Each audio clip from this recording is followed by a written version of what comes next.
అంటే తప్పెక్కడ జరిగింది అని ఎప్పుడైనా మీలో మీరు అది మదన పడ్డారా? ఏంటంటే పాలిటిక్స్ ఈజ్ వన్ థింగ్. ఒక్కసారి ఓడిన వాళ్ళకి ఆ పార్టీయే టికెట్ ఇవ్వడం కష్టం. అలాంటిది మీరు ఏ పార్టీలోకి వెళ్తే ఆ పార్టీ స్వాగతం పలుకుతోంది, ఎక్కడికి వెళ్ళినా టికెట్ వస్తుంది. ఏంటి ఆ కిట్టుకు? కాకినాడ పార్లమెంట్ తక్కువ టైంలో నువ్వు ఆల్రెడీ డిసైడ్ అయిపోతే నేను త్వరలోనే పార్టీ లాంచ్ చేస్తున్నాను.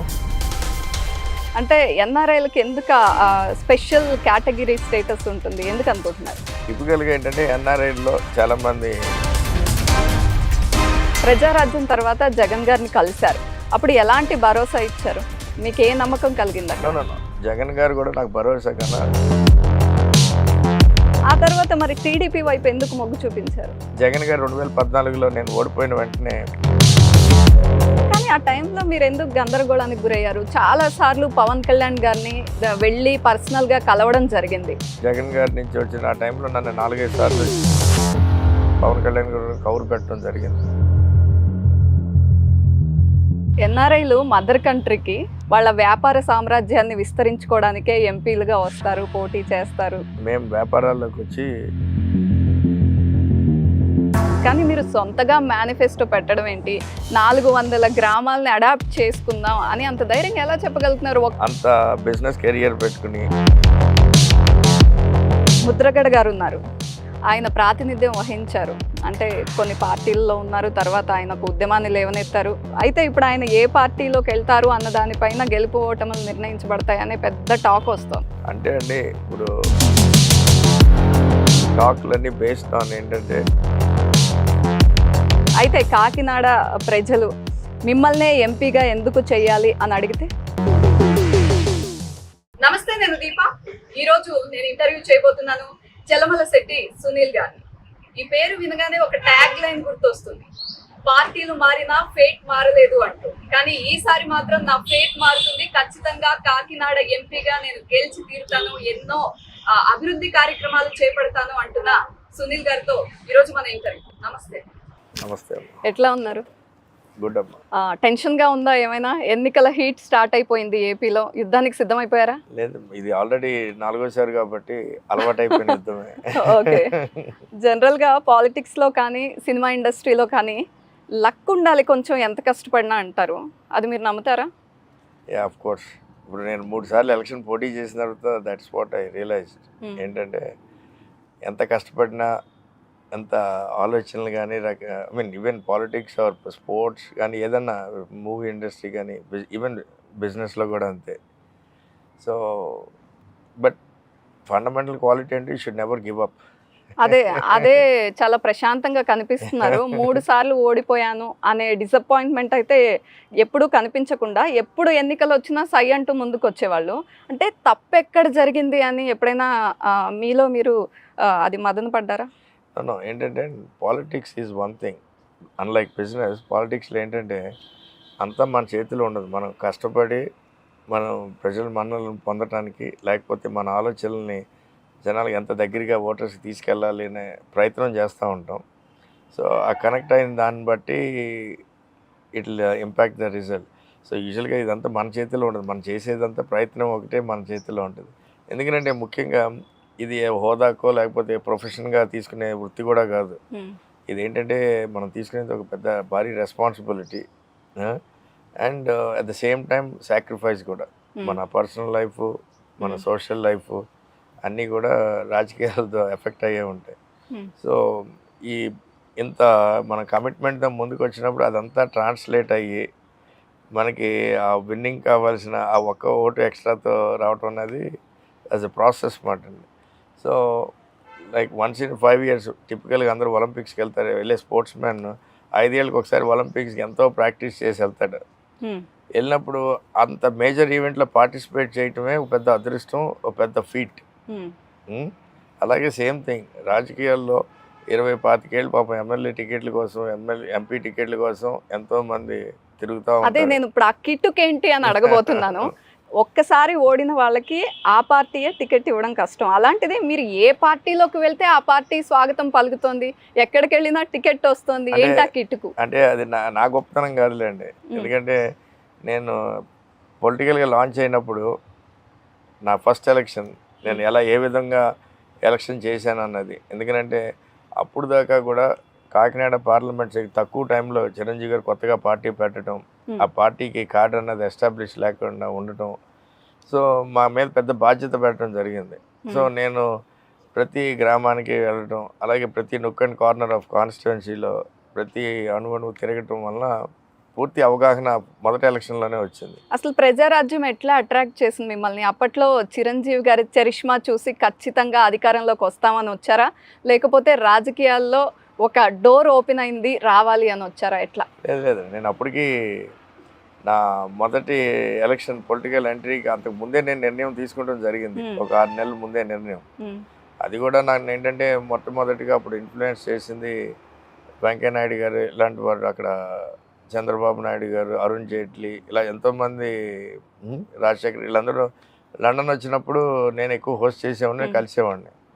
సో అప్పుడు నా చిన్నతనంలో ఎర్లీ డేస్లోనే నేను నా బిజినెస్ సక్సెస్ కానీ నా ఆంటర్ప్రినర్ స్కిల్ చూసి వీళ్ళందరూ నీళ్ళంటాడు ఇండియా వచ్చి ఇండియాలో అందరికీ ఉపయోగపడితే బెటర్, నువ్వు ఇక్కడ ఉండిపోయని ఒక చిన్న సీడ్ నాటాను. ఆ ప్రాసెస్లో నేను వద్దామని బయలుదేరినప్పుడు రావడం జరిగింది. రాగానే నాకు అనుకోకుండా చిరంజీవి గారు కలిశారు ఫ్లైట్లో వస్తూ ఉంటే. సో కలిసి నువ్వు రాజకీయాల్లోకి వద్దాం అనుకుంటున్నావు, సర్ప్రైజు, బట్ నువ్వు ఆల్రెడీ డిసైడ్ అయిపోతే నేను త్వరలోనే పార్టీ లాంచ్ చేస్తున్నాను, నీలాంటి వాళ్ళు యువకులు ప్లస్ ముఖ్యంగా ఇలాగ ఇంటర్నేషనల్ ఎక్స్పోజర్ మంచి ఎడ్యుకేషన్ ఉన్న వాళ్ళు రావాలని కోరుకుంటున్నాం, సో నువ్వు తప్పకుండా నాతోనే ట్రావెల్ చేయాలని ఆయన నన్ను మోటివేట్ చేయడం జరిగింది. బట్ నా చిన్నతనం నుంచి నేను చిరంజీవి గారు అంటే పెద్ద అభిమాని. సో నా స్కూల్ డేస్ నుంచి కానీ లేకపోతే నా కెరియర్ మేకింగ్లో కానీ చిన్నప్పటి నుంచి అనుకున్నారే ఎప్పటికన్నా మనం లండన్లో బాగా అభివృద్ధి చెంది బిజినెస్లో సక్సెస్ చేసి చిరంజీవి గారితో ఒక సినిమా చేయాలరా అని ఒక కోరిక ఉండిపోయేది. సో ఆ రాజకీయంగా ఎప్పుడైతే ఆయన అడిగారో అంత అభిమానించే వ్యక్తి మొట్టమొదటిసారిగా మార్పు అనే నినాదంతో పార్టీ పెట్టడం జరిగింది. నా ఆలోచనలకు కూడా దగ్గరగా ఈ మార్పు తేవాలి పాలిటిక్స్లో. ఎందుకంటే అంత ఎంగేజ్లోనే అంత ఎంటర్ప్రైజింగ్ కెరియర్ పెట్టుకుని ఎందుకు వచ్చామంటే, ఎందుకంటే నేను ఇంట్లో వాళ్ళకి చెప్పి రాలేదు, ఎవరికి చెప్పలేదు. That was my instant my నిర్ణయం. సో నా నిర్ణయానికి ఏంటంటే మెయిన్ మనం వీళ్ళందరూ నాకు పెద్దలు చెప్పినట్టు నన్ను లండన్లో కలిసినప్పుడు ఈ రాజకీయ నాయకులు కానీ, ఎందుకంటే నేను గవర్నర్లు చాలామందిని కలిసేవాడిని, వీళ్ళందరినీ కలిసి అలాగే ఐఏఎస్ బ్యూరోక్రాట్స్ని కలిసేవాడిని. వీళ్ళందరినీ చూసినప్పుడు ఐ థాట్ నాలాంటి వ్యక్తి అంటే యంగ్ ఏజ్ వర్క్ చేసే ఏజ్లోనే మన ఆలోచనలన్నీ ఒక సొసైటీకో లేదా దేశానికి ఉపయోగించగలిగితే that should be a starting point in Kakinada అని అలాగ నిర్ణయం తీసుకుని రావడం జరిగింది. ఈ ప్రాసెస్లో అప్పుడు చిరంజీవి గారు కలిసి ఆయన ఎలక్షన్ అయిపోగానే ఆయనకి ఇంక ఈ పార్టీని ముందుకు తీసుకెళ్లే ఉద్దేశం లేక పార్టీని అలాగే ముగించడం జరిగింది. ఆ తర్వాత మళ్ళీ జగన్ గారు కొత్తగా పార్టీ పెట్టడం, ఆ జగన్ గారి పార్టీలో నన్ను మళ్ళీ ఇన్వైట్ చేయటం.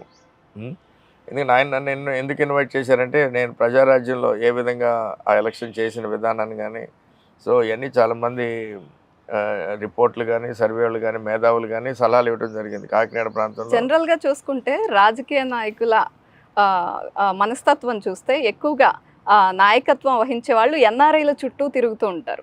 అంటే ఎన్ఆర్ఐలకి ఎందుకు స్పెషల్ కేటగిరీ స్టేటస్ ఉంటుంది, ఎందుకు అనుకుంటున్నారు? అంటే మేబీ అలా నాకైతే ఎక్కువ మంది రాజకీయ నాయకులు అలా తిరుగుతారని తెలియదు కానండి. బట్ టిపికల్గా ఏంటంటే ఎన్ఆర్ఐల్లో చాలామంది అంటే సక్సెస్ సాధించిన వాళ్ళు. బికాజ్ ఎన్ఆర్ఐలు అంటే వందల వేల మంది లక్షల మంది ఉన్నారు ఇప్పుడు బయట.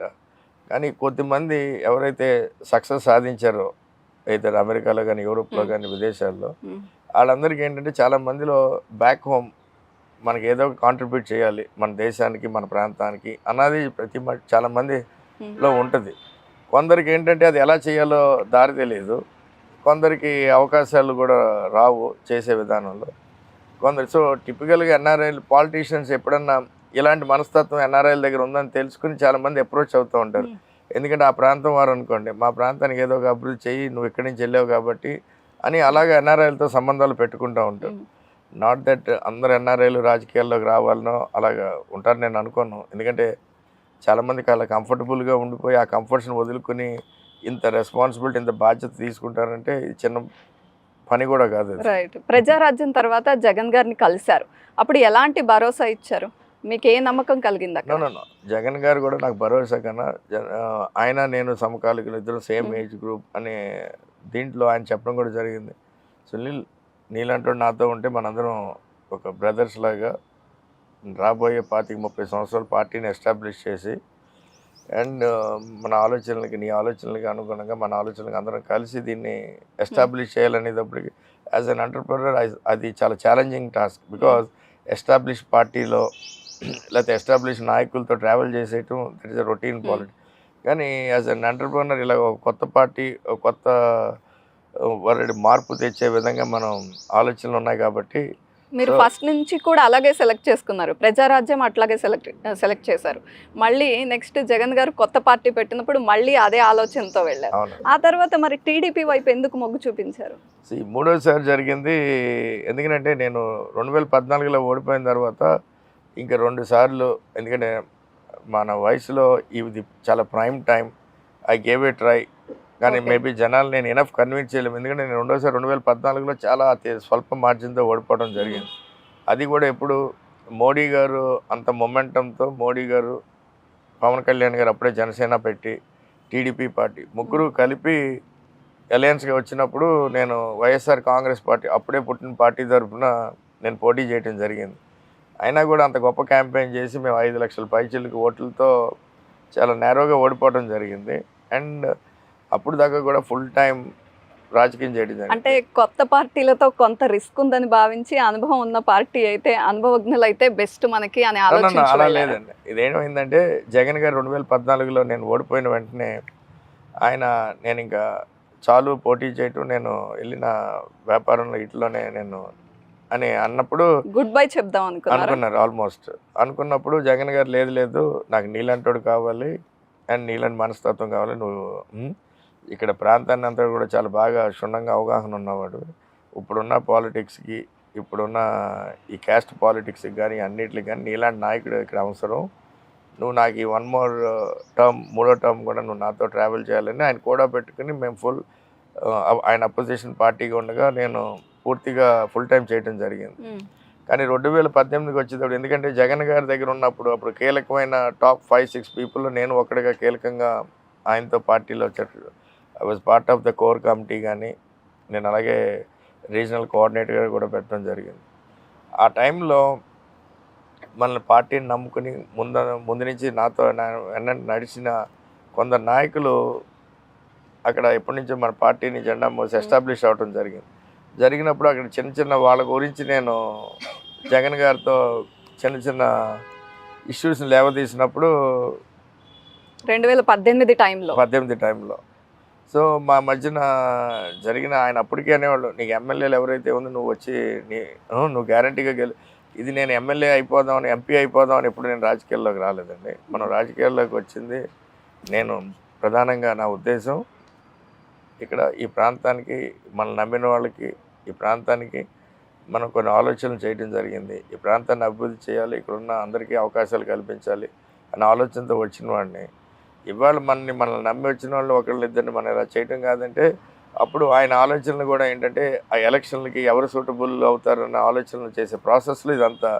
కానీ మీరు అన్నట్టు గెలుపు ఎవరి వైపు ఉందనే అంచనాలు అప్పుడు పార్టీ తరఫున వేస్తారు కదా, ఆలోచన ఆయన చేయడం జరిగింది. మీరు అన్నట్టు లక్ ఫ్యాక్టర్ అన్నారు కదా, మన టైం బాగున్నప్పుడు కొన్ని నిర్ణయాలు మనం బాగోకే ఆ నిర్ణయం తీసుకున్నాను అనిపిస్తుందా ఇప్పుడు? అంటే that is how I also feel. అంటే అప్పుడు నిర్ణయం, బట్ పూర్తి బాధ్యత, పూర్తి నిర్ణయాలు, కానీ నా 3 ఎలక్షన్లు ఓడిపోయినా గెలిచిన బాధ్యత అంతా ఐ ఓన్లీ టేక్ ఇట్.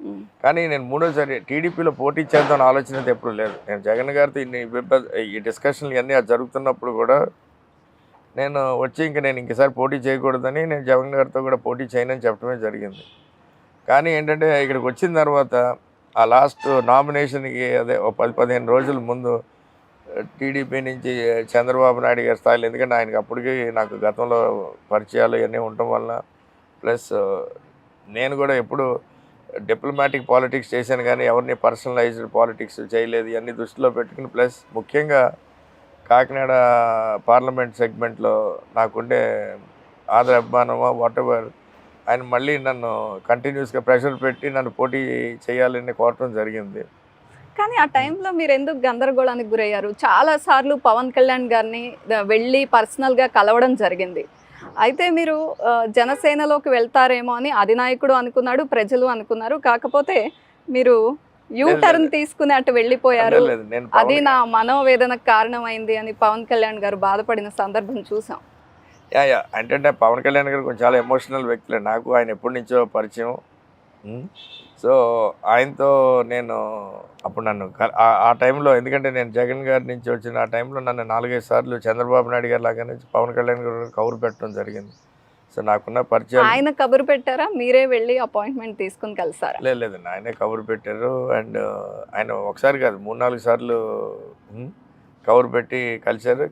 కలవటమే కాదు, నన్ను చాలాసార్లు రిక్వెస్ట్ చేయడం జరిగింది పార్టీలో జాయిన్ అవ్వమని. కానీ నాకు అప్పటికి 2 కొత్త పార్టీలతో ఎక్స్పీరియన్స్ అయ్యి నేను అప్పుడు చెప్పాను, ఏమంటే నాకు పోటీ చేసే ఉద్దేశం లేదు. మీరు ఏదైనా సలహాలంటే ఇన్ఫ్యాక్ట్ చాలా సలహాల మీద డిస్కస్ చేయడం జరిగింది. నీకు అంత అవగాహన ఉండి అన్ని నాలెడ్జ్లు ఆన్ గ్రౌండ్ ఎలక్షన్ చేసిన ఎక్స్పీరియన్స్ ఇవన్నీ ఉన్నాయి కదా, నువ్వు వచ్చి పార్టీలో జాయిన్ అవ్వు. It's not about just an MP election. ఆ పార్టీలో మనోహర్, నేను, నువ్వు ఒక కీలకమైన వ్యక్తులుగా వీ కెన్ ఎస్టాబ్లిష్ పార్టీ చేద్దాము అని అన్నా. కానీ నేను అప్పటికే 10 ఏళ్ళు పొలిటికల్గా నేను లండన్ నుంచి వచ్చి కానీ నా వ్యాపారానికి దూరంగా, ఫ్యామిలీ నుంచి దూరంగా ఉండి 10 ఏళ్ళు దీని మీదే దృష్టి పెట్టున్నాను. నేను అలాంటి టైం ఇవ్వలేను అని పవన్ కళ్యాణ్ గారికి చెప్పడం జరిగింది. చంద్రబాబు నాయుడు గారికి, జగన్ ముగ్గురికి అదే చెప్పి నేను వచ్చిన సడన్గా అనుకోని పరిస్థితుల్లో పోటీ చేయాల్సి వచ్చింది. అది కూడా that stint was only that 1 month. ఎందుకంటే నేను దట్ హోల్ కానీ అప్పుడు చాలా తక్కువ టైం ఉన్నా కూడా పర్సంటేజ్ ఆఫ్ ఓట్స్ చాలా తక్కువ డిఫరెన్స్తో ఓడిపోయారు మీరు. అవునండి. అది కూడా ఎందుకంటే ముఖ్యంగా చెప్తున్నాను కదండి, కాకినాడలో నేను ప్రతిసారి అందరూ ఓడిపోయాను. ఓటమంటే I see this as an it's not a defeat. ఇప్పుడు అలాగే ఒలింపిక్స్లోకి వెళ్ళి పార్టిసిపేట్ చేయడం అది గొప్ప ఈవెంట్. ప్రతిసారి గోల్డ్ రాకపోయినా సిల్వర్ దాకా వచ్చి బయటకు వస్తున్నాం. అందుకనే అందులో రాజకీయాల్లో మీకు ఒకసారి ఓడిపోయిన వాడినే మళ్ళీ చూడరు, 2 సార్లు ఓడిపోయిన వాడిని అసలు పట్టించుకోరు. అండ్ ఇది అలాంటిది నేను 3 సార్లు ఓడిపోయినా ఇంకా నాకు పార్టీ కానీ, ఇప్పుడు జగన్ గారు మళ్ళీ పిలిపించి నువ్వు పోటీ చేయాలని చెప్పడం కానీ, ఇవన్నీ కూడా లోకల్గా నాకున్న మా పబ్లిక్ నుంచి కానీ, లేకపోతే ఓటర్స్ నుంచి కానీ, కాకినాడ పార్లమెంట్ నియోజకవర్గం అందరూ నా మీద పెట్టుకున్న నమ్మకం, అభిమానమో, ప్రేమో కానీ ప్రతిసారి నన్ను పోటీ చేయించేటట్టు చేస్తుంది. ఒక్కసారి ఇప్పుడు ఈసారి కూడా ఈ ఒక్కసారి మళ్ళీ కాకినాడ పార్లమెంట్ నియోజకవర్గంలో మనకి, ఎందుకంటే 15 ఏళ్ళ కింద నేను ఏ ఆలోచనలతో అయితే వచ్చానో ఆ ఆలోచనల్ని, అదే ఆలోచనలతో ఈ ఒక్కసారైనా అవకాశం తీసుకుని చేసే విధంగా ఆలోచన చేసి మళ్ళీ జగన్ గారు తప్పకుండా ఈసారి నేను, ఎందుకంటే ఈ 5 ఏళ్లలో ఆయన చేసిన వెల్ఫేర్ స్కీమ్స్ కానీ, ఆయన ఆలోచనతో చేసిన అభివృద్ధి కానీ, ఎందుకంటే చాలామంది ఇవాళ అపోజిషన్ పార్టీ వాళ్ళు చెప్తూ ఉంటారు అభివృద్ధి జరగలేదు, చేయలేదు అని. ఎందుకంటే ముఖ్యంగా ఇప్పుడు దాకా మనకు స్వతంత్రం వచ్చిన తర్వాత, ఇప్పుడు స్వతంత్రం వచ్చిన 70 ఏళ్లలో మనకున్నాయి 4 పోర్టులు. ఈయన ముఖ్యమంత్రి అయిన తర్వాత 30,000 కోట్లతో ఆ 4 పోర్టుల్ని ప్రభుత్వమే నిర్మించిన పరిస్థితులు మనం చూస్తూనే ఉన్నాం. అలాగే 9 ఫిషింగ్ పోర్ట్స్, అవి కూడా ఆల్మోస్ట్ 10,000 కోట్లతో నిర్మించడం జరిగింది. ఎందుకంటే మనకున్నది భారతదేశంలో అత్యంత లాంగెస్ట్ కోస్ట్ లైన్ ఉన్న రాష్ట్రం. సో ఇంత కోస్ట్ లైన్ ఉన్న రాష్ట్రాన్ని అభివృద్ధి చేయాలంటే ఆ కోస్ట్ని అంతటే ఉపయోగించుకుని ఇండస్ట్రియల్ కారిడార్స్ని బిల్డ్ చేస్తేనే మనకి ఈ రాష్ట్రానికి కాకుండా భారతదేశానికి కూడా అభివృద్ధి చెందే విధంగా అది ఉపయోగపడుతుంది. అవన్నీ ఆలోచనలు చేసే ఇవాళ జగన్మోహన్ రెడ్డి గారు ఆ పోర్టులన్నీ కట్టడం కానీ, ఎందుకంటే ఒక్కొక్క పోర్టు వచ్చి ఆల్మోస్ట్ 1,00,000 కోట్లు వ్యాపారం చేసే పొటెన్షియల్ ఉన్న పోర్ట్స్ని ఇప్పుడు ఆయన డెవలప్ చేసింది, ఇంక్లూడింగ్ ఇండస్ట్రియల్ కారిడార్స్తో. అలాగే భారతదేశం మొత్తంలో ఎక్కడా లేని విధంగా ఆయన ఒక ఎనర్జీ పాలసీని తీసుకొచ్చి రెన్యూబుల్ ఎనర్జీ అంటే గ్రీన్ ఎనర్జీని, హైయెస్ట్ గ్రీన్ ఎనర్జీని ఆంధ్ర రాష్ట్రంలోనే పెట్టే విధంగా ఆయన ఒక మాస్టర్ ప్లాన్ చేసి ఎంతోమంది పెట్టుబడిదారుల్ని, మీకు రిలయన్స్ దగ్గర నుంచి, జిందాల్స్ దగ్గర నుంచి, అదానీస్ దగ్గర నుంచి ఎంతోమందిని పెట్టుబడులకి గ్రీన్ ఎనర్జీలో పెట్టే విధంగా కూడా ఆయన తీసుకురావడం జరిగింది. ఇవన్నీ ఏంటంటే ఇప్పుడు అలాగే మా బ్రదర్ సంస్థ ఉంది గ్రీన్కో గ్రూప్ కూడా కర్నూలు దగ్గర భారీ స్థాయిలో 15,000 కోట్లతో ఒక వరల్డ్లో ఫస్ట్ టైం ఏంటిది integrated pump storage green energy power plant అని పెట్టడం, ఫస్ట్ టైం ప్రపంచంలో ఆ స్థాయిలో ఆ స్కేల్లో పెట్టడం అది మన ఆంధ్ర రాష్ట్రంలోనే పెడుతున్నారు. అలాంటివి మన రాష్ట్రంలో ఇంకా 5-6 రాబోతున్నాయి. అవన్నీ కూడా జగన్ గారి రూపకల్పన వల్లే, జగన్ గారు ఇచ్చే ప్రోత్సాహం వల్లే. సో ఎప్పుడైతే మీకు అంత రెన్యూబుల్ ఎనర్జీ ప్రొడక్షన్లోకి వస్తుందో, దాని ఆధారిత అంటే కరెంట్ గ్రీన్ ఎనర్జీ ఆధారిత మ్యానుఫ్యాక్చరింగ్ ఇండస్ట్రీస్ అన్నీ కూడా ఈ కోస్ట్ లైన్ అంతా రావడానికి ఎంకరేజింగ్గా ఉండడానికి మనకు అనువైన ప్రాంతం కింద ఉంటుందన్నమాట. సో ఇప్పుడు మీకు ముఖ్యంగా ఏమి ఎక్స్పోర్ట్ చేయాలన్నా యూరోప్కి కానీ, యుఎస్కి కానీ, జపాన్కి కానీ, ఈ అడ్వాన్స్డ్ కంట్రీలకి కొత్తగా కార్బన్ ట్యాక్స్ అని వేయడం జరిగింది. సో ఆ కార్బన్ ట్యాక్స్ లేకుండా కాంపిటేటివ్గా ప్రొడక్షన్ చేసి పంపించాలంటే ఆంధ్ర రాష్ట్రం ఈ గ్రీన్ ఎనర్జీ వలన, ఆంధ్ర రాష్ట్రం అంటే గ్రీన్ ఎనర్జీ ప్లస్ ఈ పోర్ట్స్ వలన చాలా అనువైన ప్రాంతం అవుతుంది. రాబోయే రోజుల్లో భారీ స్థాయిలో పెట్టుబడులు వచ్చి ఈ ప్రాంతం అంతా అభివృద్ధి చెందుతుంది. సో ముఖ్యంగా నేను కాకినాడ పార్లమెంట్ నియోజకవర్గ పరిధిలోనే రాబోయే 5 సంవత్సరాల్లో కూడా ఎన్నో ఆలోచనలు చేసి పోర్ట్ అయితే కానీ, ఎస్సీజెడ్ అయితే కానీ, అలాగే ఫిషింగ్ పోర్ట్ అయితే కానీ, ఇవన్నీ కూడా దృష్టిలో పెట్టుకుని భారీ స్థాయిలో అక్కడ, ఎందుకంటే మన హైడ్రోకార్బన్ యాక్టివిటీ చాలా ఎక్కువ, అంటే ఆయిల్ అండ్ గ్యాస్ యాక్టివిటీ మన కేజీ బేసిన్లో. రీసెంట్గా కూడా ఒక 45,000 టన్ 45,000 barrel crude oil discovery ONGC కనుక్కోవడం జరిగింది. సో అది కూడా ప్రొడక్షన్లోకి వస్తుంది. అలాగే మా గ్రీన్ కో సంస్థ 15,000 కోట్లు పెట్టుబడి పెట్టబోతుంది కాకినాడ ప్రాంతంలో.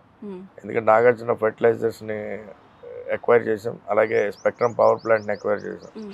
సో ఇవన్నీ దృష్టిలో పెట్టుకుని రాబోయే 5 సంవత్సరాల్లో ఒక 40-50 వేల కోట్ల పెట్టుబడులతో ఆ ప్రాంతాన్ని అభివృద్ధి చేయడం వల్ల అక్కడే బోల్డ్ ఉద్యోగ అవకాశాలు పెరుగుతాయి. ఇవాళ జగన్ గారు ఈ పోర్ట్స్ని ఫిషింగ్ పోర్ట్స్ అండ్ సీ పోర్ట్స్ని స్టార్ట్ చేయడం వలన సెంట్రల్ గవర్నమెంట్ కూడా ఒక 70,000 కోట్లని రోడ్లకి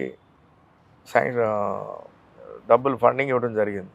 ఎందువల్ల అన్ని పోర్ట్స్ని కనెక్టివిటీకి, ఎందుకంటే ఇక్కడ ఎకనామిక్ బిల్డర్కి బ్యాక్ బోన్గా. సో ఇవన్నీ కూడా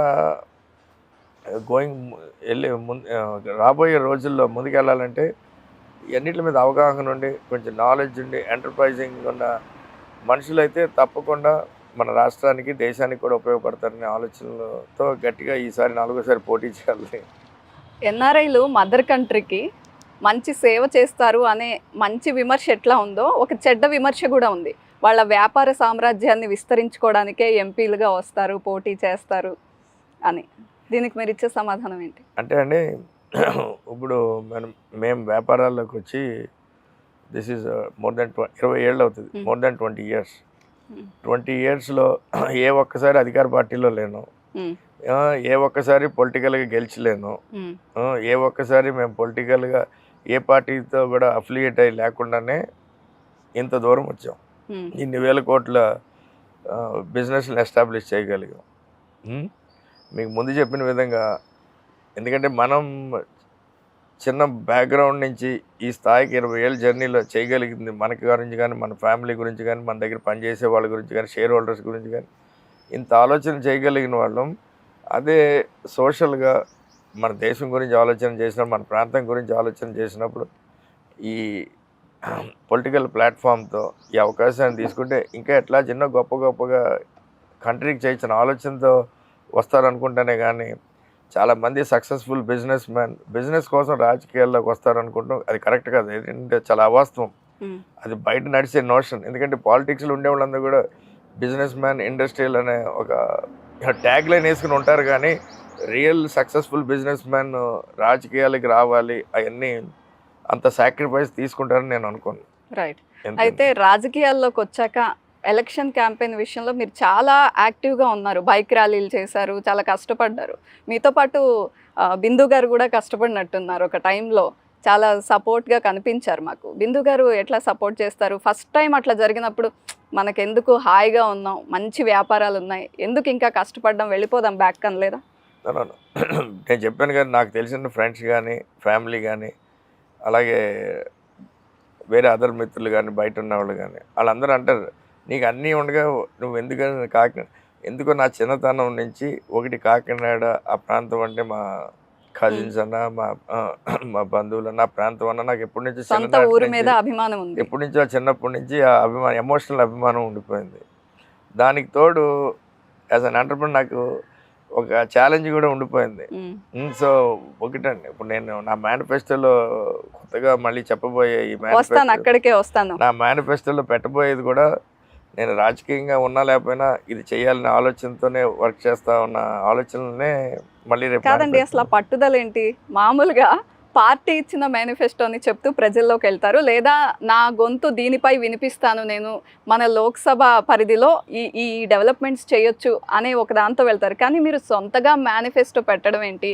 400 గ్రామాలని అడాప్ట్ చేసుకుందాం అని అంత ధైర్యంగా ఎలా చెప్పగలుగుతున్నారు? 1-2 ఊర్లు తీసుకున్న వాళ్ళే సరిగ్గా చేయలేకపోతున్నారు. ఎందుకంటే అండి, నేను అంత బిజినెస్ కెరియర్ పెట్టుకుని అన్ని అవకాశాలు బయట అబ్రాడ్లో పెట్టుకుని ఇక్కడ రావడానికే ఇట్ వాజ్ ఏదో నా పేరు పక్కన ఒక ఎంపీగానో లేదా ఒక ఎమ్మెల్యేగానో ఒకసారి పార్లమెంట్ చూసి రావాలనో సరదాగా అయితే రాలేదు. I came with lot of conviction. నేను చాలా కన్విక్షన్తో రాజకీయాల్లోకి అడుగు పెట్టినాను 15 ఏళ్ళ కిందట.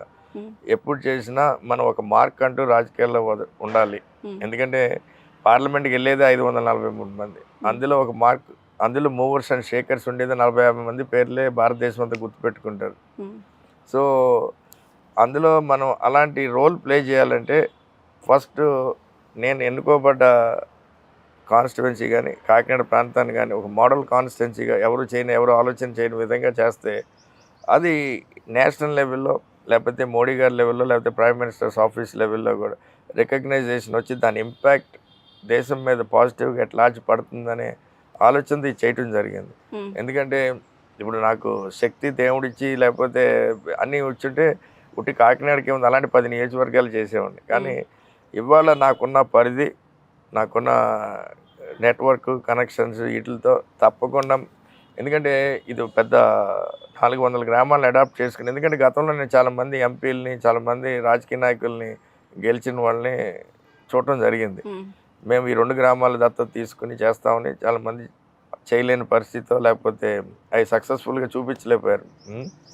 సో నేను అంటే అసలు సాధ్యపడుతుందా 400 గ్రామాలను అదే తీసుకుని? ముందుకు రాబోతుంది. నేను ఇప్పుడు ఎలక్షన్లో పోటీ చేయకపోయినా దిస్ వాజ్ మై ఆలోచన. ఇప్పుడు మా సంస్థ ద్వారా మేము అక్కడ పెట్టుబడులు పెడుతున్నప్పుడు ఆ పెట్టుబడులు పెట్టిన ప్రాంతం నుంచి నేను సిఎస్ఆర్, ఎందుకంటే మా 15 ఏళ్ళ ఎఫర్టే రేపు పొద్దున్న మేము అక్కడ Greenko group Nagarjuna fertilizers take over చేయటం కానీ స్పెక్ట్రమ్ పవర్ ప్లాంట్, ఎందుకంటే ఇంతకన్నా తక్కువ ఖర్చుతో ఇంతకన్నా తక్కువ పొలిటికల్ ఎఫర్ట్స్తో వేరే రాష్ట్రాల్లోనూ వేరే దేశాల్లో చేయొచ్చు ఇదే బిజినెస్. కానీ మేము ఇదే ప్రాంతంలో మా తమ్ముడిని కానీ వీళ్ళందరినీ వాళ్ళ మీద కొంచెం ఒత్తిడి చేసి పెట్టించడానికి ప్రధానమైన కారణం మాకు ఈ ప్రాంతం అనువైన ప్రాంతంతో పాటు ఆ ప్రాంతం మీద ఉన్న మమకారం కానీ ఎమోషనల్ కనెక్షన్ కానీ ఫస్ట్ పెట్టుబడులు, ఎందుకంటే అక్కడ పెట్టబోయేది Greenko world's first green hydrogen plant, first green ammonia plant అని ఒక 15,000 కోట్లు పెట్టుబడి పెట్టబోతుంది. సో అది ఇంటర్నేషనల్ స్కేల్ ప్రాజెక్ట్. సో అది దాని ద్వారా రేపు జనరేట్ చెప్పిన, అలాగే మీకు ఇందాక చెప్పిన ONGC oil and gas discovery. So వీళ్ళందరికీ కూడా కార్పొరేట్ సోషల్ రెస్పాన్సిబిలిటీ అని ఆ ప్రాంతాన్ని అభివృద్ధి చేసే పాత్ర అక్కడ ఉండే ఇండస్ట్రీస్ అన్నింటి మీద ఉన్నది. సో అదంతా పూర్తిగా వాళ్ళతో రిలేషన్షిప్ ఉండి అదంతా అవగాహన ఉన్నవాడిని కాబట్టి ఇది చాలా ఈజీగా సాధించగలిగే పనే అని నేను ఇలా డిజైన్ చేయడం జరిగింది. 400 గ్రాములు, ఎందుకంటే ఉట్టి ఎంపీ ల్యాడ్స్నే కాకుండా అలాగే ఢిల్లీలో నాకున్న కనెక్షన్స్తో ఎంపీ సెంట్రల్ గ్రాంట్సే కానీ అలాగే జగన్ గారితో ఉన్న సంబంధాలతో కొన్ని స్టేట్ ఫండింగ్తో ఈ కాంబినేషన్లో 400 కోట్లతో ఈ 4 ఏళ్లలో తప్పకుండా ఇంకా అంతకన్నా ఎక్కువే ఖర్చు పెట్టే ఆలోచనలు ఉన్నాయి. కానీ అట్లీస్ట్ ఇదైతే ప్రాక్టికల్గా వెరీ మచ్ డోబుల్ అని కాన్ఫిడెంట్గా ఉన్నారు. కాన్ఫిడెంట్గా కాకుండా ఆలోచన కూడా చేయడం జరిగింది ప్రాక్టికల్గా ఇలా ఏ విధంగా ఫండ్స్ చేయగలుగుతాం అన్నది. అండ్ రెండోది, ఎప్పుడైతే మీకు ఇంత మనం ఈ 30-40 వేల కోట్ల పెట్టుబడులు ఈ ప్రాంతానికి తెస్తున్నామో అదే ఇండస్ట్రీ నుంచి కూడా మన ప్రాంతాన్ని అంతా కూడా అభివృద్ధి చేసుకోవచ్చు ఒక పక్కన సోషల్ ఇన్ఫ్రాస్ట్రక్చర్తో. రెండోది, అక్కడ చదువుకున్న ప్రతి యువకుడికి అక్కడే ఉద్యోగం వచ్చే అవకాశాలు వచ్చే విధంగా కూడా దీన్ని రూపొందించడం జరిగింది. అదే కాకుండా ఇప్పుడు దాకా లేని ఇన్ని వేల ఉద్యోగాలు ఎలా క్రియేట్ చేయాలి, ఎందుకంటే మన మేనిఫెస్టోలో ఈ 5 ఏళ్లలో 25,000 నుంచి 30,000 ఉద్యోగాలు మనం క్రియేట్ చేస్తామని చెప్పడం జరిగింది. ప్రతి సంవత్సరం 5-6 వేల ఉద్యోగాలు. అది కూడా వెరీ మచ్ పాసిబుల్ అండి. ఎందుకంటే ఇవాళ అక్కడ అంతమంది గ్రాడ్యుయేట్ అయినా, నేను మన జాబ్ మేళా పెట్టాను, జాబ్ మేళాలో నేనే ఊహించలేదు. 75 కంపెనీలని తీసుకెళ్ళి మేము జాబ్ మేళా కండక్ట్ చేస్తే 2 రోజుల్లో 18,000 మంది యువకులు బయోడేటాలతో వచ్చారు. ఓకే. That was surprising. అంటే అంతమంది ఉద్యోగాల కోసం చూస్తున్నారని. కానీ అందుట్లో ఆ వచ్చిన కంపెనీల వాళ్ళందరూ కూడా రిక్వైర్మెంట్ ఇంకా ఎంతో ఉన్నా కానీ వాళ్ళు ఓన్లీ 3,000 మందినే తీసుకోగలిగారు. ఎందుకంటే మిగిలిన వాళ్ళందరూ స్కిల్లింగ్ రెడీగా లేక. అక్కడి నుంచి పుట్టిన ఆలోచన స్కిల్ డెవలప్మెంట్ సెంటరా? అంటే స్కిల్ డెవలప్మెంట్ సెంటర్ అంటే ఎప్పుడు ఉద్యోగ అవకాశాలు క్రియేట్ అవి రావాలంటే skilling is part of it. ఇప్పుడు అంతమంది గ్రాడ్యుయేట్ అయినా మీకు ఫర్ ఎగ్జాంపుల్ ప్రపంచం అంతా ఇవాళ ఉద్యోగాలకి డిమాండ్, కానీ స్కిల్డ్గా మన లేరు కాబట్టి మన అందరికి ఉద్యోగ అవకాశాలు రావట్లేదు. మన దగ్గర ఇవాళ వరల్డ్ వైడ్ చాలా చాలా రిక్వైర్మెంట్ ఉంది ఏంటి జాబ్స్కి. ఎందుకంటే యూరోప్లోనే 2.5 లక్షల మంది నర్సులు కావాలంట. అలాగే ఆయిల్ అండ్ గ్యాస్ ఇండస్ట్రీకి వెల్డర్స్ కావాలి, జియో ఫిజిక్స్ కావాలి. It's not just about blue collar jobs. ఇవాళ యూరోప్లో డ్రైవర్లు కావాలి, ఇండియాలోనే 1000 మంది డ్రైవర్లు కావాలి. సో మ్యాన్ పవర్ ని అక్కడే స్కిల్ సో డెవలప్ మనం అంటే మా స్కిల్ డెవలప్మెంట్ సెంటర్కి మేము హ్యూమన్ ఫ్యాక్టరీ అని పేరు పెట్టి ఒక భారీ స్థాయిలో across blue collar to drivers దాకా. ఎందుకంటే ఇవాళ వెల్డర్స్ ఉన్నారు మన ఇండియాలో. వెల్డర్స్ టిపికల్గా వెల్డింగ్ చేసే వాళ్ళకి 25,000 30,000 జీతాలు ఇస్తారు. అదే వెల్డర్ని మనం 2 నెలలు ట్రైనింగ్ ఇచ్చి సర్టిఫై చేయించామనుకోండి, then is qualified to oil and gas ఇండస్ట్రీలో వెల్డింగ్ చేయడానికి. అక్కడ వెల్డింగ్ చేస్తే వాళ్ళకి 2-3 లక్షలు వస్తుంది నెలకి. అలాగే నర్సులు ఉన్నారు, ఇక్కడ 40,000 జీతం 30,000 జీతం ఇస్తారు. అదే నర్సులకి 3 నెలలు నేను ట్రైనింగ్ ఇచ్చి యూరోప్ పంపించాను అనుకోండి, వాళ్ళకి 4-5 లక్షలు ఇస్తారు. వాళ్ళు అక్కడికి వెళ్ళి 10 ఏళ్ళు 5 ఏళ్ళు పనిచేసి మళ్ళీ ఆ ప్రాక్టీస్ వస్తే ఇండియా వచ్చారనుకోండి. ఇది ఇండియాస్ బిగ్గెస్ట్ అసెట్, మన భారతదేశం బిగ్గెస్ట్ అసెట్ ఈజ్ ఇవాళ 50% యంగ్ పాపులేషన్. ఈ యంగ్ పాపులేషన్కి ఎందుకంటే మోడీ గారు చెప్పడం జరిగింది, గత నాయకులందరూ కూడా స్కిల్లింగ్ చేయటం ఇంపార్టెంట్ అని. కానీ ఒక లోకల్ లెవెల్ పాలిటీషియన్ బాధ్యతగా చేయగలిగితేనే ఇట్ విల్ దాని రియల్ ఫ్రూట్స్ అంటూ చూస్తారు. సో మనం జాబ్స్ క్రియేషన్ ఇండస్ట్రీ క్రియేషన్కి bridge is the skilling centre అన్నమాట. అంటే మీరు టిపికల్గా బాగా రెగ్యులర్గా అయిన స్కిల్ డెవలప్మెంట్ వేరు, ఇది స్కిల్లింగ్ ఏంటంటే ఇట్స్ ఎ బ్రిడ్జ్ బిట్వీన్ ఇండస్ట్రీకి యువతకి ఆ కనెక్టింగ్ పాయింట్. అది మనం కాకినాడలో భారీ స్థాయిలో ఎస్టాబ్లిష్ చేసి, ఎందుకంటే నా పర్సనల్ ఇంట్రెస్ట్ కూడా కాబట్టి అక్కడ ఉద్యోగ అవకాశాలు అంటే లోకల్గానే కాకుండా విదేశాల్లో కూడా క్రియేట్ చేసే నెట్వర్క్ నా దగ్గర ఉంది కాబట్టి ఆ ప్రాంతాన్ని ఆ విధంగా కూడా అభివృద్ధి చేయాలన్న ఆలోచనలతోనే మనం రేపొద్దున ఎలక్షన్లోకి వెళ్తాం. రైట్. అయితే కాకినాడ లోక్సభ పరిధి విషయానికి వస్తే అక్కడ ఎక్కువగా గెలిచింది వైసీపీ వాళ్ళు. ఆల్మోస్ట్ ఆల్ అందరూ వైసీపీ సిట్టింగ్ ఎమ్మెల్యేలు ఉన్నారు, ఒక్క నియోజకవర్గం తప్పిస్తే స్ట్రాంగ్గా ఉంది హోల్డ్. అయితే ఇప్పుడు ఈ ఎలక్షన్స్ కూడా అదే వేవ్ ఉంటుందని నమ్ముతున్నారా? తప్పకుండా అండి. ఎందుకంటే ఇప్పుడు నన్ను జగన్మోహన్ రెడ్డి గారు ఇప్పుడు మీరు చూసే ఉన్నారు, గత 4-5 నెలల నుంచి 6 నెలల నుంచి అందరినీ అన్ని నియోజకవర్గాలు ఎమ్మెల్యేల పనితీరులు కానీ సోషల్ ఇంజనీరింగ్ కానీ రకరకాల ఉద్దేశాలతో అన్ని చూడటం జరిగింది. సో ఆయన స్ట్రాటజీ మీద పూర్తి నమ్మకం ఉంది మీకు? అఫ్ కోర్స్ ఆయన స్ట్రాటజీ మీద నమ్మకం ఉంది. అండ్ రెండోది నన్ను కూడా ఎంపీ అభ్యర్థిగా ఇప్పుడు ఎందుకంటే నా మీద గెలిచిన వంగా గీత గారు ఉన్నారు, అలాగే నా మీద గతంలో గెలిచిన తోట నరసింహ గారు ఉన్నారు. వీళ్ళందరినీ కూడా మళ్ళీ ఎమ్మెల్యేలుగా, ఎందుకంటే ఆ ప్రాంతాల్లో వాళ్ళ ఎమ్మెల్యే మరి ప్రత్యర్థులుగా తలపడ్డారు కదా, ఇప్పుడు ఎలా ఉన్నాయి? సత్సంబంధాలు ఉన్నాయా? నేను చిన్నతనం నుంచి స్పోర్ట్స్ ఆడినే ఉండండి. ఓకే. నేను స్పోర్ట్స్లో మనం 2 టీములుగా ఆడతాం, అవతల టీంలో ఇద్దరు మిత్రులే, కానీ ఆట ఆడేటప్పుడే కరెక్టే, మీరు స్పోర్ట్స్ పర్సనే, కానీ అవతల వాళ్ళు అలా అయి ఉండాలని లేదుగా. అంటే నా అనుభవం అయితే నేను చాలా స్ట్రైట్ ఫార్వర్డ్గా ప్లెయిన్గా ఉండే ఉన్న 7గురితోనూ నాకు చాలా క్లీన్ రిలేషన్షిప్. అంటే అందరం కలిసి ఒక టీం వర్క్గా రేపు ఎలక్షన్ చేయాలన్న ఆలోచనతో ఉన్నవాళ్ళం. అలాగే వాళ్ళు కూడా అదే ఉద్దేశంతో ఉన్నారన్నది మై ఫీలింగ్, ఎందుకంటే నాకున్న గత ఎక్స్పీరియన్స్తో కూడా.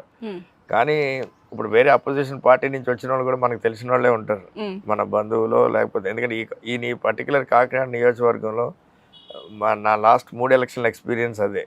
సో మై ఎలక్షన్ వరకు ఏంటంటే నేను పోటీ చేసిన నాయకుడి కోసం పార్టీ కోసం సిన్సియర్గా ఎఫర్ట్ పెట్టి నాకు ఎలక్షన్ చేయడం అలవాటు. అలాగే అదే సిన్సియారిటీతో నా దగ్గర ఉన్న పార్లమెంట్ పరిధిలో ఉన్న 7 ఎమ్మెల్యేలను కూడా గెలిపించే విధంగా నా వంతు కృషి నేను చేస్తూ ఉంటాను. సో గతంలో 6 వచ్చినాయి కాబట్టి ఈసారి 7 ఎమ్మెల్యేలు కూడా రావాలనే ప్రయత్నం. అండ్ ఇవాళ ఉన్న జగన్ గారు చూపించిన రిపోర్ట్లు కానీ వాళ్ళ పార్టీ చేసే స్ట్రాటజీలు కానీ అన్నీ చూస్తే కూడా తప్పకుండా 7 నియోజకవర్గాలు గెలుస్తామనే సందేహమే లేదు. అయితే కానీ దీంట్లో నా వంతు పాత్ర, నా మార్కు కూడా ఉండాలి కాబట్టి I'm making that extra effort. Right. అయితే కాకినాడ అని మాట్లాడితే ఖచ్చితంగా కాపు సామాజిక వర్గం గుర్తొస్తుంది. అక్కడ ముద్రగడ గారు ఉన్నారు, ఆయన ప్రాతినిధ్యం వహించారు. అంటే కొన్ని పార్టీల్లో ఉన్నారు, తర్వాత ఆయన ఒక ఉద్యమాన్ని లేవనెత్తారు, కొన్ని డెసిషన్స్ తీసుకున్నారు. అయితే ఇప్పుడు ఆయన ఏ పార్టీలోకి వెళ్తారు అన్న దానిపైన గెలుపు ఓటములు నిర్ణయించబడతాయనే పెద్ద టాక్ వస్తుంది. ఎట్లా చూస్తారు దాన్ని?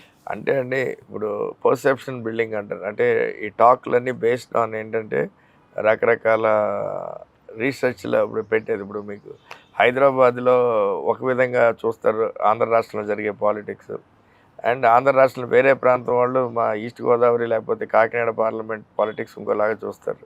ఇక్కడ కాకినాడలో ప్రజలు ఏ విధంగా చూస్తున్నారు అనేది పాయింట్. కాకినాడలో ఇవాళ మీరు ఎందుకంటే గతంలో నాకు నా మొదటి ఎలక్షన్లో వీళ్ళందరూ ప్రత్యర్థులుగా పోటీ చేసిన వాడిని.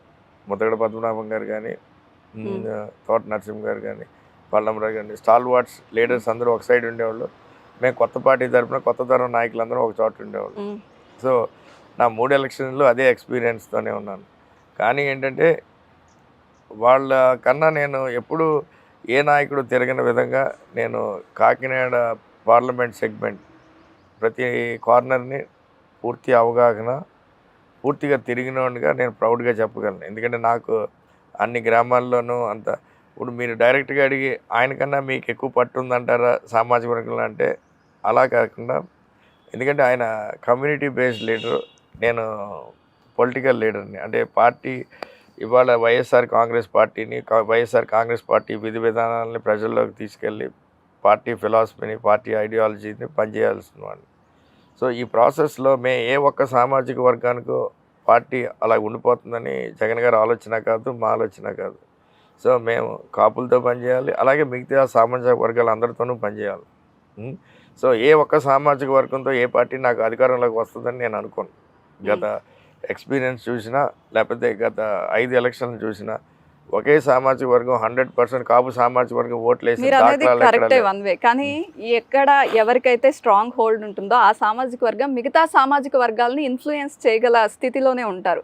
అక్కడే స్ట్రాటజీస్ చేస్తూ ఉంటాయి పొలిటికల్గా పార్టీలన్నీ కూడా. నో అది కరెక్టే మీరు అన్నట్టు. కానీ ఈ కాకినాడ పార్లమెంటరీ నియోజకవర్గం చూసుకుంటే ఎప్పుడు కూడా నాట్ జస్ట్ లాస్ట్ 3 ఎలక్షన్స్, దాని ముందు ఇంకో 3 ఎలక్షన్ల ముందుకెళ్ళినా కూడా కాపు సామాజిక వర్గం ఒకే పార్టీకి వన్ సైడెడ్గా లేకపోతే ఈవెన్ 65%, 70% ఓట్లు వేసిన దాఖలాలు ఎప్పుడు లేవు. బికాజ్ అన్ని నియోజకవర్గాల్లోనూ అన్ని సైడ్లు, అటు సైడ్ ఇటు సైడ్, ఫ్రమ్ పంచాయతీ లెవెల్ నుంచి మండల్ లెవెల్ నుంచి నియోజకవర్గ లెవెల్ దాకా వెళ్ళారనుకోండి, అవతల పక్క యువతల పక్క పోటీ పడేవాళ్ళు కుటుంబాల మధ్యన ఉంటాయి, కానీ 2 కాపు సామాజిక వర్గం నుంచే ఉంటాయి. సో అక్కడ క్యాస్ట్ కన్నా వ్యక్తులను బట్టి ఎక్కువ రాజకీయం నడుస్తుందండి కాకినాడ పార్లమెంట్. సో ఇవాళ పర్సనల్ ఇమేజ్ బట్టి ఓటర్లు అటువైపు మొగ్గు చూపుతారు అనుకుంటున్నారు. సో ఆ ప్రాసెస్లోనే ఇవాళ జనాలు నిర్ణయిస్తారు ఎవరిని గెలిపించాలి అది అని అనుకుంటున్నాను నేను. సో ఈ ప్రాసెస్లో నేను రాజకీయాల్లో as a new generation politician కొత్తగా అందులో వచ్చాను కాబట్టి మొదటిసారి నేను ప్రజల్లోకి కొత్త పార్టీ తరపున ఎంత చొచ్చుకెళ్ళినా యాజ్ ఎ పార్లమెంట్ అభ్యర్థి మనకి కొంతవరకే వెళ్ళగలుగుతాం. సో మొదటిసారి నాకు 3,10,000 ఓట్లు వచ్చిన పరిస్థితులు. అలాగే రెండోసారి ఆ మొదటి ఎలక్షన్ ఎక్స్పీరియన్స్తో రెండో ఎలక్షన్లో మనం 5 లక్షల ఓట్లు తెచ్చుకోవాలనే ఆలోచనతో వెళ్ళాం. సో 5 లక్షల ఓట్లు 5,11,000, 12,000 ఓట్లు రావటం జరిగింది. కానీ 3 పార్టీలు అంత బలమైన పార్టీలు స్ట్రైట్ కాంటెస్ట్ వలన వెరీ నేరో మార్జిన్తో ఓడిపోవటం జరిగింది. మీరు అన్నట్టు అనుకోకుండా లాస్ట్ పరిస్థితులు వేరే అయ్యి తక్కువ సమయంలో నేను వచ్చి పోటీ చేసిన మళ్ళీ 5 లక్షల పైచీలకు ఓట్లు తెచ్చుకున్నాను, మళ్ళీ నేరో మార్జిన్తో ఓడిపోయాను. సో ఇవాళ గతంలో అక్కడ ఎంతమంది స్టాల్ వార్డ్స్ ఎంత పెద్ద నాయకులు ఉన్నా కూడా ఎట్ లార్జ్ అక్రాస్ అన్ని కమ్యూనిటీల నుంచి అందరి నుంచి ఆదరణ, అభిమానం, వాళ్ళ ప్రేమ వెంట ఉన్నాయి కాబట్టి ఇవాళ పార్టీలు నన్ను ఎంపీ అభ్యర్థిగా తీసుకొచ్చి పెట్టినని నేను అనుకుంటున్నాను. రైట్. అయితే టీడీపీ తరఫు నుండి సానా సతీష్ బాబు గారి పేరు ప్రముఖంగా వినిపిస్తోంది. జ్యోతుల నవీన్ గారి పేరు కూడా వినిపిస్తోంది. అయితే కాకినాడ ప్రజలు మిమ్మల్నే ఎంపీగా ఎందుకు చేయాలి అని అడిగితే? అంటే గత 15 ఏళ్ళ నుంచి నా గురించి చాలా తెలుసుకుంటా ఉన్నారు. ఎందుకంటే నేను మొదటి ఎలక్షన్కి వచ్చినప్పుడు ఈ ఎలక్షన్ అవగానే మళ్ళీ వెళ్ళిపోతారు అన్నారు. కన్సిస్టెన్సీని బేస్ చేసుకుంటారు. కన్సిస్టెన్సీని. రెండోది, నేను మొదటి ఎలక్షన్కి పెట్టిన మై ఆఫీస్ ఇవాళ దాకా అది యాక్టివ్గానే ఉంది. సునీల్ నేను అన్నా అక్కడ ఉన్నా లేకపోయినా, అంటే నేను నా పనుల రీత్యా లేకపోతే ఏదైనా రీత్యా నేను హైదరాబాద్లో ఉంటున్నా, అటు ఇటు తిరుగుతున్నా, నా ఆఫీస్ నిత్యం అక్కడ లోకల్ ప్రజలందరికీ, అవసరాలు ఉన్న వాళ్ళందరికీ అవైలబుల్గా ఉంది. అండ్ ముఖ్యమైనది మూడోది, ఈ 15 సంవత్సరాల్లో ఏ గెలిచిన ఎంపీ కానీ, ఏ గెలిచిన మంత్రి కానీ, ఏ గెలిచిన ఎమ్మెల్యే కానీ చేయని పనులు నేను కాకినాడ పార్లమెంట్ నియోజకవర్గంలో చేశానని చాలా ప్రౌడ్గా చెప్పగలుగుతాను. మీరు ఇలా అంటే మళ్ళీ మీ పార్టీలోనే కొంత విభేదించే పరిస్థితి ఉంటుంది. ఉన్న వాళ్ళందరూ సిట్టింగ్ ఎమ్మెల్యేలు వైఎస్ఆర్సీపీ నుండి. అంటే వాళ్ళకి పరిదండి. ఇవాళ నేను మంచి చెడ్డలది కేపబుల్. ఇవాళ నాకు అవకాశం ఉంది. బికాజ్ నా సొంత ఇండస్ట్రియల్ బ్యాక్గ్రౌండ్, నాకు బిజినెస్ బ్యాక్గ్రౌండ్ ఉంది కాబట్టి, లేకపోతే నాకు పరిచయాలు ఉన్నాయి కాబట్టి, నాకు చేయాలనే తాపత్రయం ఉంది కాబట్టి, నేను చురుగ్గా, నాకు తెలిసి కాకినాడ పార్లమెంట్ నుంచి ఇప్పుడు మా సంస్థల్లోనే, మా తమ్ముడి సంస్థల్లోనే 3,000 మంది దాకా పనిచేస్తున్నారు. అండ్ రెండోది, నేను జాబ్ మేళా ద్వారా ఒక 3,000 మందికి ఉద్యోగ అవకాశాలు కల్పించాను. కోవిడ్ టైంలో ఎన్నో కార్యక్రమాలు చేశాను. అలాగే దాని ముందు కూడా నేను 120 గ్రామాల్లో కంప్లీట్ 2 సంవత్సరాలు ఫుల్ స్కేల్ డాక్టర్ని, నర్సులను పెట్టి మొబైల్ హెల్త్ క్లినిక్ రన్ చేశాను. అలాగే నేను ఎన్నో కార్యక్రమాలు చేశాను. అది కాకుండా ఇవాళ ప్రజల్లోకి వెళ్ళేది మన ఆలోచన విధానంతో, ఈ ప్రాంతాన్ని ఏ విధంగా మనం అభివృద్ధి చేయాలనుకుంటున్నాం. సో అవతల పోటీ చేసే నవీన్ అయినా సతీష్ అయినా వాళ్ళు నాకు బాగా పరిచయస్తులే. వాళ్ళు అదే రీతిలో నా ఆలోచన. ఇప్పుడు ఎందుకంటే స్పోర్ట్స్ ఆడేది 2 టీముల్లోనూ మన ఫ్రెండ్సే ఉంటాం. కానీ బౌలింగ్, బ్యాటింగ్ బాగా నైపుణ్యం చేయగలిగినోడే విన్ అవుతూ ఉంటాడు. అలాగే రాజకీయాల్లో కూడా మనం ప్రజల గురించి బాగా ఆలోచన చేసి ఉండాలి. ఆ ఆలోచన చేసి నేను ఇంప్లిమెంట్ చేయగలిగే కెపాసిటీ ఉండాలి. అండ్ ఇవన్నీ ఉండి కూడా దీన్ని రూపకల్పన చేసి ప్రజల్లో కూడా నమ్మకాన్ని కూడా మనం పొందాలి. అండ్ ఇవన్నీ కలిపితేనే వాళ్ళు చూపించే ఆదర అభిమానాలు కూడా మనకు వస్తాయి. సో నేను ఇంకా వాళ్ళు కొత్తగా దిగారు కాబట్టి నాకు డెఫినెట్లీ ఇది 4వ ఎలక్షన్ ఆ అడ్వాంటేజ్ ఉంటుంది. అండ్ రెండోది, నేను చేసిన పనులైతే కానీ, లేకపోతే నేను చేయబోయే పనులు కానీ, ఆలోచనలు కానీ ఆల్రెడీ, ఎందుకంటే గతంలో లేనిది ఈసారి ఉన్నదంటే సోషల్ మీడియా ద్వారా కూడా అందరికీ రీచ్ అవుతున్నాం. అలాగే మా పార్టీ, ఎందుకంటే భారతదేశంలో ఎవరికి లేని నెట్వర్క్ వైఎస్ఆర్ కాంగ్రెస్ పార్టీ ఇవాళ ప్రతి ఇంటికి వాలంటీర్ నెట్వర్క్ ద్వారా లాస్ట్ మైల్ కనెక్టివిటీ అన్నది ఓన్లీ మా వైఎస్ఆర్ కాంగ్రెస్ పార్టీకి ఉన్నది. ఎందుకంటే వెల్ఫేర్ స్కీమ్ని ఎక్కడ లీకేజీ లేకుండా, ఎక్కడ ఇప్పుడు ఎందుకంటే చాలా సిస్టమ్ అంతా కరప్టెడ్గా ఉండేది. ఎందుకంటే ఏ వెల్ఫేర్ స్కీమ్ డెలివరీ చేయాలన్నా, పెన్షన్ ఇవ్వాలన్నా, ప్లాట్ ఇవాళ అన్నిటికి తావు లేకుండా జగన్ గారు ఒక ఆర్గనైజ్డ్ సిస్టమ్ని డెవలప్ చేయడం జరిగింది.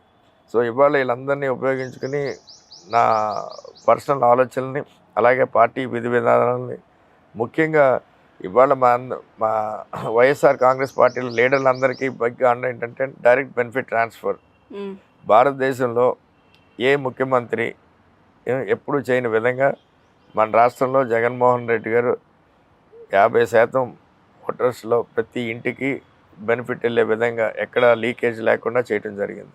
అండ్ దానికి తోడు 80% మహిళల పేరునే ప్రతి పథకం మహిళలను ఉద్దేశించి మహిళలు సెంట్రిక్గా కూడా చేయటం జరిగింది. ఎందుకంటే జగన్ గారు ముందు నుంచి చెప్తూ ఉండేవాళ్ళు, లేడీస్ని ఎంపవర్ చేయాలి. ఒక కుటుంబంలో లేడీస్ని ఎంపవర్ చేస్తే ఆ కుటుంబం అంతా హ్యాపీగా ఉంటుంది. అలాగే నువ్వు అని ఎప్పుడు ఆయన ఫస్ట్ నుంచి, ఈవెన్ చీఫ్ మినిస్టర్ అవ్వకముందు నుంచి కూడా ఆయన చెప్తూ ఉండేవాడు. ఆయన చీఫ్ మినిస్టర్ అయిన తర్వాత అదే విధంగా మీకు ప్రతి పథకాన్ని కూడా ఉమెన్ సెంట్రిక్గానే ఆయన డెలివరీ చేయడం జరిగింది. సో ఇవాళ వైఎస్ఆర్ కాంగ్రెస్ పార్టీకి అండదండలు, ఈ బ్లెస్సింగ్స్ అన్నీ కూడా మహిళల నుంచి పెద్ద శాతంలో పెద్ద ఎత్తున ఉంటాయని కూడా మాకు అర్థమవుతుంది. కింద వచ్చే రిపోర్ట్స్ కానీ, అక్కడ చూపించే అభిమానం కానీ. సో ఇవన్నీ ప్రధానంగా ఉంటాయి. నాలాంటి వ్యక్తి ద్వారా ఏంటంటే ఆ పార్టీకి ఎక్స్ట్రాగా ఏం బెనిఫిట్ చేయగలను, 7 ఎమ్మెల్యేలకి అదనంగా ఎక్స్ట్రా 5,000 10,000 ఓట్లు నా వంతుగా ఎలా తేగలుగుతాను అన్న ఆలోచనలతో మేము మా మేనిఫెస్టో కానీ మా అదర్ కార్యక్రమం మా ఆఫీస్ చేసే కార్యక్రమాలు కానీ కాంప్లిమెంట్ చేయడం జరుగుతుంది. ప్రతి ఎమ్మెల్యేకి అదనంగా యాజ్ అన్ ఎంపీ అభ్యర్థి నేను తేబోయే అడ్వాంటేజ్ ఏంటని చూసుకుని పార్టీని పటిష్టంగా బిల్డ్ చేయడం జరుగుతుంది. Right, thank you so much for your time అండి. Thank you. 400 గ్రామాలని దత్తత తీసుకోవాలనుకుంటున్నారు. ఆ ఆలోచన చాలా బాగుంది. ఖచ్చితంగా మీరు గెలిచి ఎంతో మందిని ఇంకొక మెట్టెక్కిస్తారు అని అనుకుంటున్నాను. ఒకవేళ మీరు ఆ విషయంలో ఏమైనా అటు ఇటు అయితే మళ్ళీ క్వశ్చన్ చేయడానికి మేము మళ్ళీ వస్తాం, మీ ముందు కూర్చుంటాం. ఇప్పుడు ఆ 400 గ్రామాలు నేను అది పూర్తి చేయకుండా మళ్ళీ ఓటు అడిగే పరిస్థితి కూడా ఉండదని కూడా మీ ఇంటర్వ్యూ ముఖంగా చెప్పుకుంటున్నాను. Right, all the best. Thank you. Please subscribe Dot News.